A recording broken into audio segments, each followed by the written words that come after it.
जय हिंद। आज हम समझेंगे प्रकाश के अपवर्तन के बारे में। देखेंगे कि प्रकाश का अपवर्तन क्या होता है और साथ ही ये भी देखेंगे कि प्रकाश के अपवर्तन कारण क्या होता है और प्रकाश के अपवर्तन के नियम क्या होता है, और उसी के साथ साथ एक टॉपिक और देखा जाएगा कि अपवर्तनांक क्या होता है। तो आज हम ज्यादा टॉपिक नहीं लिए, बहुत ही कम टॉपिक लिए हैं, तो इसी के ऊपर आज बात करेंगे और आप भी ध्यान से देखिएगा और सुनिएगा ताकि समझने में कोई दिक्कत ना आए।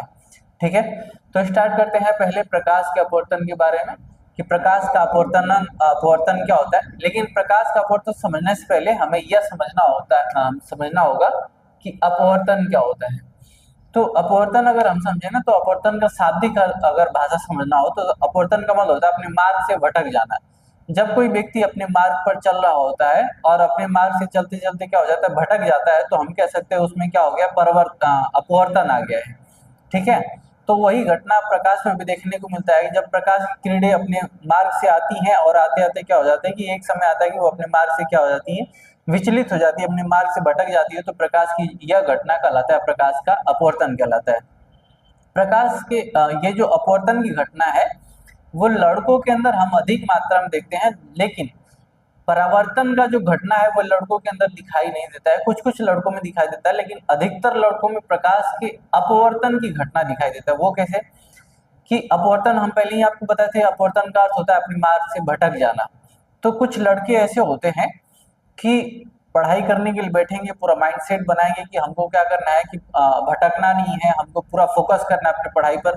लेकिन जैसे ही पढ़ाई करने के लिए बैठेंगे, बस उसके सामने क्या होगा, कोई एक लड़की आएगी खूबसूरत सी, और वो क्या होगी, जैसे ही हंस कर उसकी ओर देखेगी, बस लड़का क्या होता है अपने उसका जो पढ़ाई से ध्यान होता है वो पूरी तरह से भटक जाता है। और जैसे उसका ध्यान भटक गया, बस हम समझ जाते हैं कि लड़कों के अंदर क्या हो गया, अपवर्तन आ गया है। तो सेम वही घटना है कि जब प्रकाश की किरणें क्या होता है कि अपने मार्ग से चलना चालू करती हैं, तो अपने रास्ते से क्या हो जाती है, भटक जाती हैं। ठीक है, लेकिन अगर कोई पूछे कि प्रकाश का अपवर्तन का परिभाषा क्या होता है, तो हम ये बता सकते हैं जब प्रकाश किरण एक माध्यम से चल करके दूसरे माध्यम में प्रवेश करती है तो अपने मार्ग से विचलित हो जाती है, यानी कि अपने मार्ग से भटक जाती है, तो प्रकाश का यह घटना प्रकाश का अपवर्तन कहलाता है। ठीक है, आखिर प्रकाश का अपवर्तन होता क्यों है, तो इसके पीछे का जो कारण है वो दो कारण है। एक सघन माध्यम, दूसरा विरल माध्यम। सघन माध्यम, विरल माध्यम, ये क्या है? अगर हम सघन को मान चले कि सघन माध्यम को हम मान लेते हैं जल और विरल माध्यम को मान लेते हैं वायु, ये वायु मान लेते हैं, और ऊपर वाला भाग को हम कर लेते हैं वायु, वायु यानी कि विरल, विरल माध्यम, और नीचे वाले को मान लेते हैं जल, जल यानी कि सघन माध्यम। अब हो क्या रहा है, और ये वाला, इस वाले पॉइंट को हम मान लेते हैं कि ये है अभिलंब, ये अभिलंब। अब जैसे ही प्रकाश क्या हो रहा है कि एक माध्यम से, एक माध्यम यानी कि वायु से आ रही है,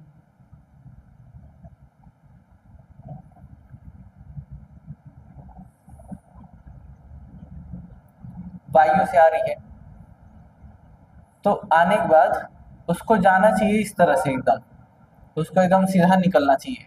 लेकिन वो सीधा ना निकल करके क्या होगा, या तो अभिलंब की ओर झुक जाएगी, या तो अभिलंब से क्या हो जाएगी, दूर हट जाएगी, या तो अभिलंब की ओर झुक जाएगी, या तो अभिलंब से क्या हो जाएगी, दूर हट जाएगी। अब यहाँ पर ये प्रश्न उठता है कि अभिलंब की ओर झुकेगी कब और अभिलंब से कब दूर जाएगी। तो इसको अगर हम समझे ध्यान से, तो ये प्रश्न आपसे अगर हम पूछे कि अगर आपको दौड़ाया जाए हवा के अंदर तो आपका स्पीड बहुत ज्यादा होगा, और आपको ही अगर दौड़ा दिया जाए पानी के अंदर तो आपका स्पीड क्या हो जाएगा, कम हो जाएगा। इसके पीछे कारण ये है कि जब हम हवा में दौड़ना चालू करते हैं तो हवा के जो कण होते हैं काफी दूर दूर होते हैं, तो काफी दूर दूर होते हैं, तो अगर हम मान चले कि ये दो पैर है, तो हवा में अगर हम दौड़ेंगे तो हमारे वायु के अणु तो उतना रोकने वाले हैं नहीं क्योंकि दूर दूर है, तो हमारे जो पैर है ना वो काफी लंबाई तय करेंगे, लंबाई तय करेंगे, तो इसकी वजह से हमारा जो स्पीड होगा वो काफी ज्यादा होगा। लेकिन अगर हम पानी के अंदर दौड़ना चालू करें तो पानी के जो अणु होते हैं वो नजदीक नजदीक होते हैं जल के अणु, और जैसे ही हम अपने पैर को आगे की ओर बढ़ाएंगे, जल के अणु क्या हो जाएंगे, रोकना चालू करेंगे, रोकना चालू दूसरे पैर की ओर ये सटना चालू हो जाएगा। ठीक है, यानी कि अगर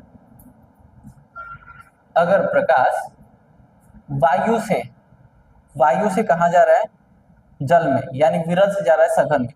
अब जल वाले में हम बताए थे कि वो क्या होता है कि जल के अणु हमारे पैर को रोक रहे थे, उसी प्रकार प्रकाश किरणों को क्या करेंगे, रोकेंगे। अब जैसे ही रोकेंगे तो वो क्या हो जाएगी, अभिलंब की ओर झुक जाएगी, यानी जब विरल से सघन में जाएगी तो। और अगर यही माध्यम अगर हम उल्टा कर दें, यही माध्यम उल्टा कर दे, यानी कि जल हम ऊपर की ओर कर दे, यानी सघन ऊपर हो गया, और नीचे की ओर हम कर दे वायु यानी कि विरल। अब विरल वाले में क्या है, विरल वाले में तो ये वायु कण रुकेंगे नहीं, जब नहीं रुकेंगे तो ये अभिलंब से क्या हो जाएगी, दूर हट जाएगी।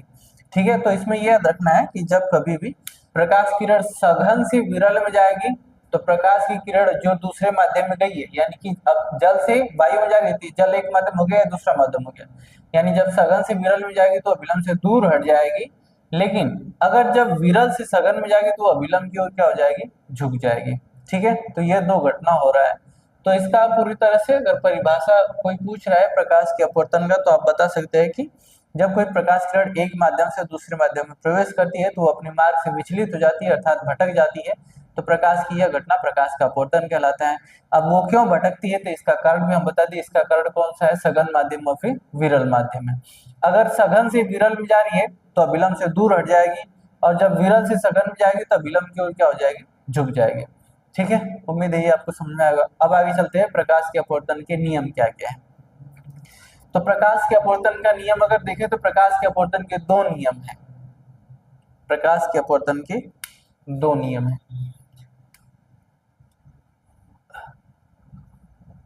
पहला नियम, लेकिन नियम समझने से पहले ये समझ लेते हैं कि इन किरणों का नाम क्या होगा, ये जो आ रही है, फिर इनका जो अपवर्तन हो रहा है।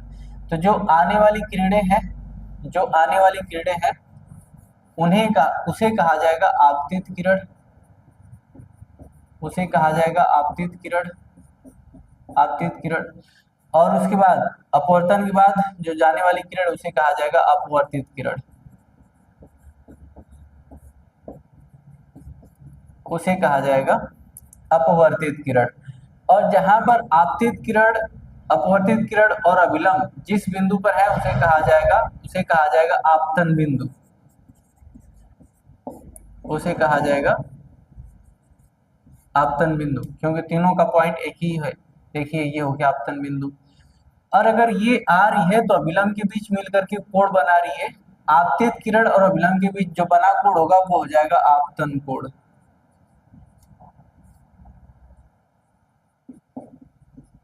आपतन कोण। और उसके बाद ये जो परावर्तित किरण है, अपवर्तित किरण है,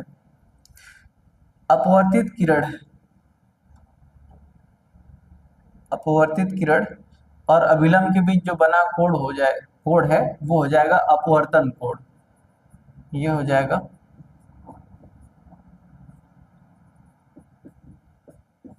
अपवर्तन कोण। अपवर्तन कोण को R से दिखाया जाएगा और आपतन कोण को दिखाया जाएगा I से। अगर आप यदि आप कक्षा 10 और कक्षा 12 के छात्र हैं तो इसमें ये ध्यान रखना है, कोई पूछे कि आपतित किरण क्या होता है, तो सूर्य से आने वाली जो प्रकाश किरणें है उसे कहा जाएगा आपतित किरण, और उसके बाद अपवर्तन के पश्चात जाने वाली जो किरण उसे कहा जाएगा अपवर्तित किरण। आपतित किरण और अभिलंब के बीच जो बनने वाला कोण होता है उसे कहा जाता है आपतन कोण, इसे स्मॉल से दर्शाया जाता है, तथा अपवर्तित किरण और अभिलंब के बीच जो बना कोण होगा वो हो जाएगा अपवर्तन कोण, उसे R से दर्शाया जाएगा। और जिस बिंदु पर आपतित किरण, अपवर्तित किरण और अभिलंब स्थायी होते हैं उसे कहा जाता है आपतन बिंदु, जिस बिंदु पर ये सब आपतित होंगे। तो इसमें जो प्रथम नियम है इसका पहले नियम में हम बता सकते हैं कि जो आपतित किरण कामा अपवर्तित किरण व अभिलंब तीनों कहां पर है, तीनों एक ही बिंदु पर है, यानी आपतन बिंदु पर है। तो आपतित किरण, अपवर्तित किरण और फिर अभिलंब, ये तीनों के तीनों अब आपतन बिंदु पर स्थित होते हैं। दूसरा नियम समझे तो ये है दूसरा नियम कि आपतन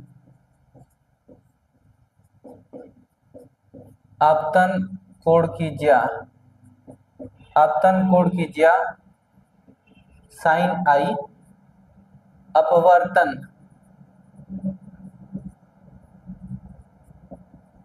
अपवर्तन कोण की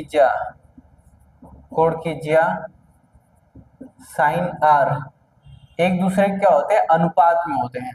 अनुपात का मतलब ये हो जाएगा साइन आई बटे में साइन आर, साइन आई बटे में साइन आर बराबर हो जाता है यन।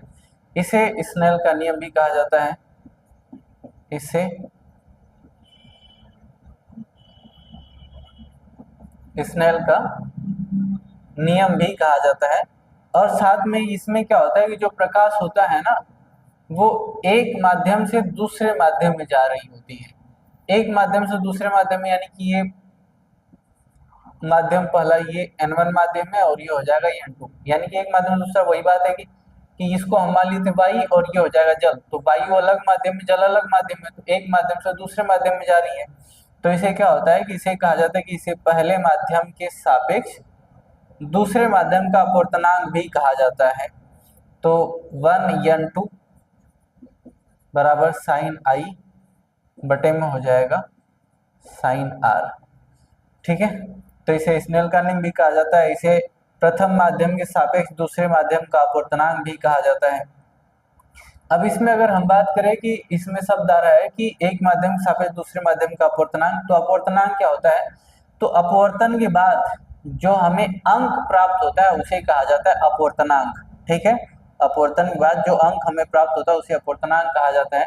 अब इसका मतलब क्या है, जैसे में कि जब हवा में दौड़ना था तो उस समय स्पीड ज्यादा था, और जब पानी में दौड़ना था स्पीड क्या था, कम था। यानी कि हवा में जब हमारा जो स्पीड था, अगर हम मान चले कि 10 किलोमीटर प्रति घंटा, तो हमारा जो अंक है वो 10 किलोमीटर है। लेकिन अगर पानी में अगर हम चल जाए तो वही क्या हो जाएगा, घट जाएगा। अगर हम लगभग मान चले कि 2 किलोमीटर प्रति घंटा, यानी कि यहाँ पर अंक क्या हो रहा है, चेंज हो रहा है।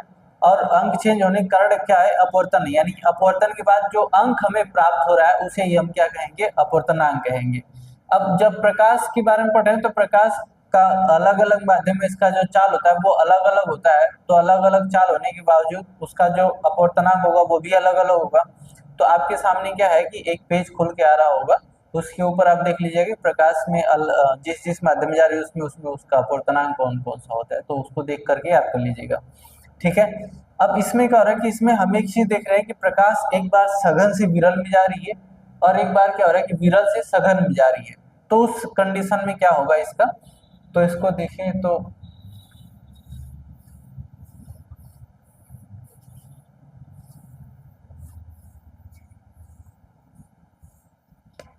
तो अगर प्रकाश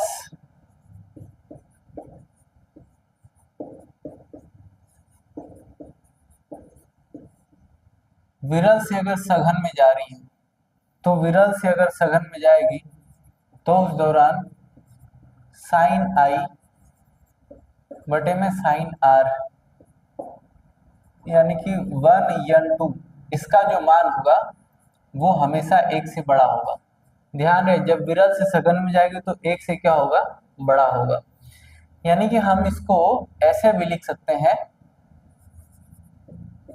साइन आई बटे sign are greater than 1।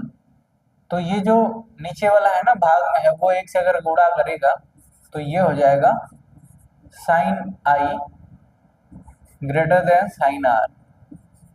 Sign r इधर कट गया, यानी आई ग्रेटर देन हो जाएगा आर के। यानी कि जब विरल से प्रकाश की किरण सघन में जाएगी तो उस दौरान आपतन कोण का मान अपवर्तन कोण के मान से क्या होगा, ज्यादा होगा। अब अगर विरल से सघन में जा रही है तो इसका उल्टा भी हो सकता है कि वो सघन से विरल में जाए।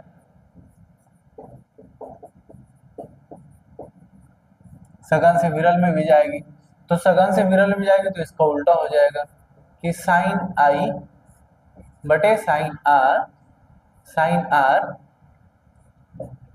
बराबर 1N2। अब की बार क्या होगा कि इनका मान एक से क्या हो जाएगा, कम हो जाएगा। तो यहाँ पे लिखा जा सकता है कि साइन आई बटे साइन आर लेस देन 1, फिर ये गुणा कर लेगा एक से, तो यहाँ पर हो जाएगा sine i less than sine r, sine r तो साइन साइन खत्म हो जाएगा, तो आर आई लेस देन हो जाएगा आर के। यानी कि जब सघन से विरल में जाएगी तो उस दौरान आपतन कोण का मान कम हो जाएगा और अपवर्तन कोण का मान क्या हो जाएगा, ज्यादा हो जाएगा। ठीक है, तो ये पूरा हो गया। और अब एक चीज ये समझ लेते हैं कि अपवर्तन प्रकाश जो जा रहा है ना वो अलग अलग माध्यम में जा रहा है, यानी अलग अलग पदार्थों में जाएगा। तो हर पदार्थों में प्रकाश का जो अपवर्तनांक होता है वो अलग अलग होता है। आखिर ये किन किन माध्यमों के ऊपर निर्भर करता है, तो अपवर्तनांक में पदार्थों के ऊपर अपवर्तनांक का जो निर्भरता है वो उसको अगर हम देखें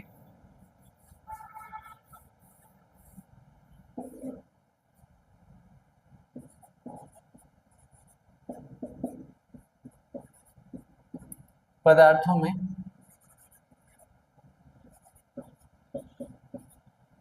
अपवर्तनांक, तो प्रकाश का जो माध्यमों में अपवर्तनांक होगा वो निर्भर करेगा पदार्थों की प्रकृति पर निर्भर करेगा। दूसरा उसके तरंग दैर्ध्य पर निर्भर करेगा, तरंग दैर्ध्य के ऊपर निर्भर करेगा, और साथ में तापमान पर,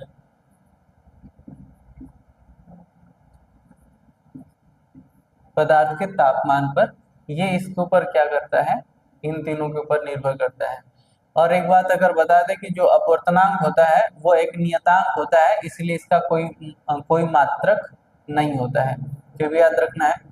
ठीक है, तो आज का टॉपिक बस इतना ही रखते हैं, मिलते हैं नेक्स्ट वीडियो में, तब तक के लिए जय हिंद।